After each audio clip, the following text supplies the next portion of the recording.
उसके बाद उनका मैसेज आया कि आप मुझसे ऑनलाइन सेक्स करने चाहते हो, तो आप अच्छे तरह से जानते हैं लड़कों को कि लड़कों की नीयत कैसी रहती है। तो मैंने कहा हाँ क्यों नहीं, ऑनलाइन क्या मैं ऑफलाइन भी सेक्स करना चाहता हूँ। हाँ ये मैंने कहा। उसके बाद उस लड़की ने मुझे व्हाट्सएप का नंबर दिया, फिर व्हाट्सएप पे हमारी बात होने लगी। व्हाट्सएप पे 2-4 बात ही हुई थी कि वो लड़की पूरी न्यूड हो गई।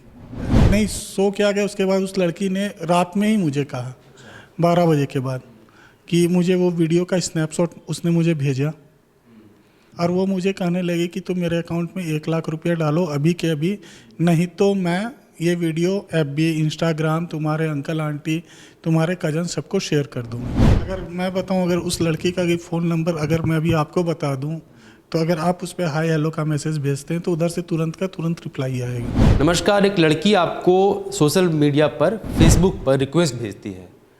कई लोग होंगे जो एक्सेप्ट करेंगे, कई लोग होंगे जो कि उसे रिजेक्ट कर देंगे, लेकिन एक भाई साहब ने उसे एक्सेप्ट किया। उसके बाद उस लड़की और इनमें दोनों में नंबर एक्सचेंज हुए, व्हाट्सएप पर बात शुरू हुई और ठीक 1-2 दिन बाद रात के 11 बजे दोनों वीडियो कॉल्स पर थे। वीडियो कॉल्स पर हालात कुछ ऐसे हुए कि ये दोनों न्यूड हो गए, खुद लड़की भी न्यूड हुई और इनसे भी न्यूड यानी कि नेकेड नग्न होने के लिए इंसिस्ट की।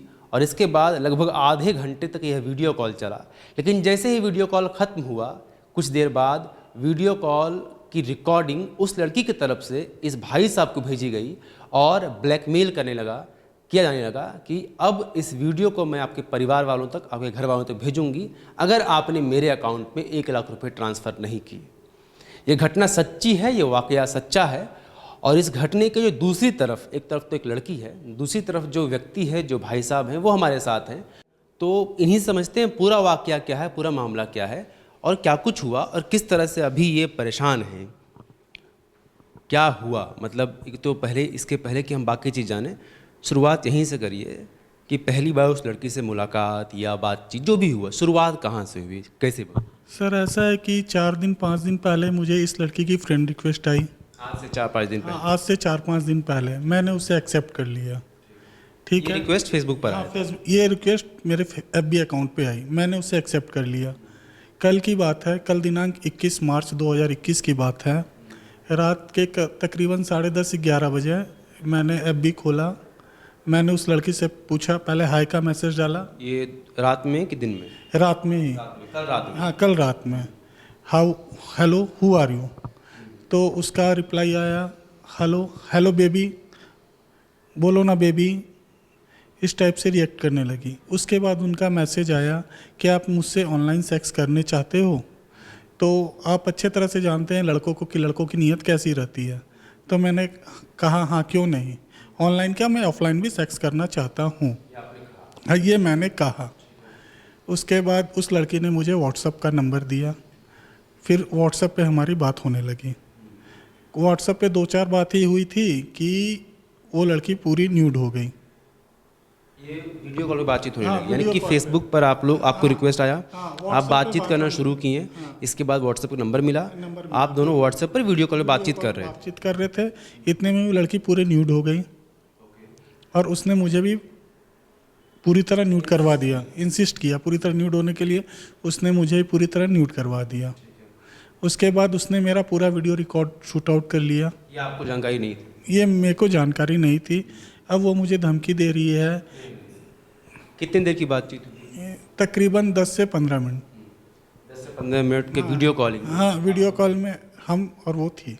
फिर बातचीत खत्म हुई? हाँ। और आप लोग हाँ सो गए। नहीं सो क्या गया, उसके बाद उस लड़की ने रात में ही मुझे कहा 12 बजे के बाद कि मुझे वो वीडियो का स्नैपशॉट उसने मुझे भेजा कि 11-11:30 बजे तक आप लोगों ने बातचीत किया। थोड़ी देर बाद 15-20 मिनट बाद उन्होंने वही वीडियो आपको भेजा? हाँ वही भेजा और वो मुझे कहने लगी कि तुम मेरे अकाउंट में 1 लाख रुपया डालो अभी के अभी, नहीं तो मैं ये वीडियो FB इंस्टाग्राम तुम्हारे अंकल आंटी तुम्हारे कजन सबको शेयर कर दूंगी। बात यहाँ ख़त्म हुई। मैं बोला मैं नहीं डाल सकता, मेरे पास इतना पैसे नहीं है कि मैं 1 लाख रुपये डाल सकूँ। तो बोलता है नहीं डालना तो होगा पैसा। बोलती है अभी के अभी। मैं बोला सुबह मैं मॉर्निंग में ट्राई करता हूँ। तो उसने कहा अपना बैंक अकाउंट मुझे भेजो। बैंक अकाउंट में दिखाओ कितने पैसे। तो मैंने अपना उज्जीवन बैंक का अकाउंट भेजा, उसमें 221 रुपया मात्र थे। आप डर गए थे बहुत? हाँ, मैं बहुत डर गया था, सहम गया था। तो मैंने अपना बैंक अकाउंट भेजा, उसमें 221। फिर सुबह में उसका 8:15 पे मैसेज आया, हाय बेबी। फिर मैंने पूछा बोलोगे नहीं। मैं इतना डरा हुआ था कि अब मुझे समझ में नहीं आ रहा था मैं क्या करूं। तो आपने उससे पूछा नहीं कि भाई आप ये पैसे क्यों मांग रही? वो मुझे ब्लैकमेल करने लगी ना। मैंने समझ चुके थे इस बात? हाँ, मैं इस बात को अच्छी तरह फिर समझ चुका था। जैसे ही उसने मुझे वीडियो भेजा, मैं इस बात को अपनी तरह पूरी तरह समझ चुका था। तो आप उसको ब्लॉक क्यों नहीं किए? सर, मुझे कोई आइडिया नहीं था, ये मेरा पहला एक्सपीरियंस था। इसके बारे में मुझे कोई आइडिया नहीं था मुझे क्या करना चाहिए नहीं करना चाहिए। सुबह सुबह आपको मैसेज आया कि भाई पैसा तुम डालो? रात से ही मैसेज आ रहा था, सुबह भी बोला गया? हाँ, पैसे डालो। पहले 50,000 की बात थी, सुबह में 1 लाख की बात होने लगी। उसके बाद 11 बजे उसके भाई का कॉल आया कि मैं थाने में बैठा हूँ। आपको फ़ोन आया? आपके नंबर पर? हाँ, मेरे नंबर पे है। ये डीसीपी कौन पाठक सर है, मैं नहीं जानता। फ़ोन भाई ने किया कि डीसीपी ने किया?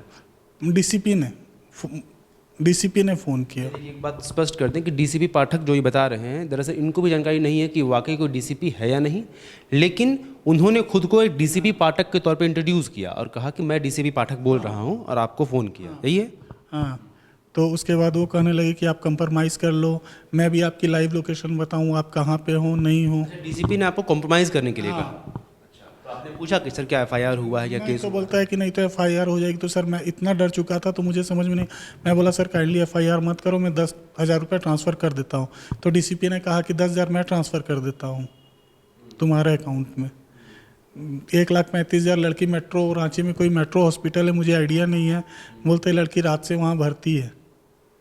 वो जो आपने किया उसके बाद लड़की भर्ती हो गई। क्या किया ऐसा कि लड़की भर्ती हो गई? वो तो मुझे आइडिया नहीं है सर, क्या हुआ नहीं हुआ। अब लड़की भर्ती है और सुबह से, उसने तो सुबह आपको मैसेज भी किया? हाँ, अब वो मुझे सुबह से धमकी दे रहे हैं कि पैसे डालो नहीं तो मैं ये कर दूंगा वो कर दूंगा। अगर उस चैट में कोई ऐसी आपत्तिजनक बात नहीं है तो क्या वो पैसे वाली बात आप दिखा सकते हैं on screen? On screen 1 minute. अगर आपत्तिजनक बात नहीं हो तो क्या आप दिखा सकते हैं? पैसे वाली बात तो इस पर नहीं है, क्योंकि मैं इतना डर चुका था, क्योंकि मैं अभी शादीशुदा हूँ तो मैंने सब चैट डिलीट कर दी। ये देख सकते हैं। हाँ, मैं मैरिड हूँ। बच्चे भी हैं? हाँ, ये देखिए उन्होंने जो मैसेज, मैं अभी डीसीपी हूँ, ये 10 मिनट दीजिए सर। उसके बाद मैंने उन्हें ब्लॉक कर दिया, सबको ब्लॉक कर दिया। मैं किसी का फ़ोन नहीं उठा रहा हूँ। अब मैं इतना डर चुका हूँ कि अब मैं क्या करूँ, मुझे कुछ समझ में नहीं आ रहा। अच्छा, ये बताइए कि आप कहाँ के रहने वाले? मैं रांची का ही रहने वाला हूँ। शादीशुदा हैं, बच्चे भी हैं? हाँ। उसके बाद आपको जब ये डीसीपी का फ़ोन आया उसके बाद आपने क्या किया? उसके बाद मैंने अपने फ्रेंड को फ़ोन किया, वो भी प्रेस में है, तो उसने मुझे जैसे जैसे बताया मैं वैसे वैसे करते चला गया। आपने द फॉलोअप को फ़ोन किया? हाँ, और द फॉलोअप की टीम आपके पास आई? हाँ, फॉलोअप की टीम हमारी। इसके पहले कि हम आगे बढ़ें, यानी कि एक लड़की का मैसेज आता है और उस लड़की वो फिर अपना नंबर देती है, इस भाई साहब का नंबर लेती हैं, दोनों में व्हाट्सएप पे कॉलिंग होती है, बातचीत होती है, वीडियो कॉल में बातचीत होती है। वो लड़की भी खुद न्यूड हो जाती है और इनको भी न्यूड होने के लिए इंसिस्ट करती है, ये भी होते हैं। लगभग आधे घंटे की बातचीत होती है और उसके बाद फिर ब्लैकमेलिंग शुरू होता है और पैसे की मांग की जाती है। 1 लाख रुपए 1 लाख मांगे जाते हैं। और अब ये भाई साहब परेशान हैं और सोच रहे हैं कि अब क्या करें, इसीलिए मीडिया के पास आए हैं। तो इस लड़की से आप दोबारा फिर आपकी बातचीत हुई? नहीं सर, नहीं। सुबह के बाद बोलता है उसके भाई से बात हो रही है, बोलता है कि वो लड़की बिजी है, ये हॉस्पिटल में भर्ती है।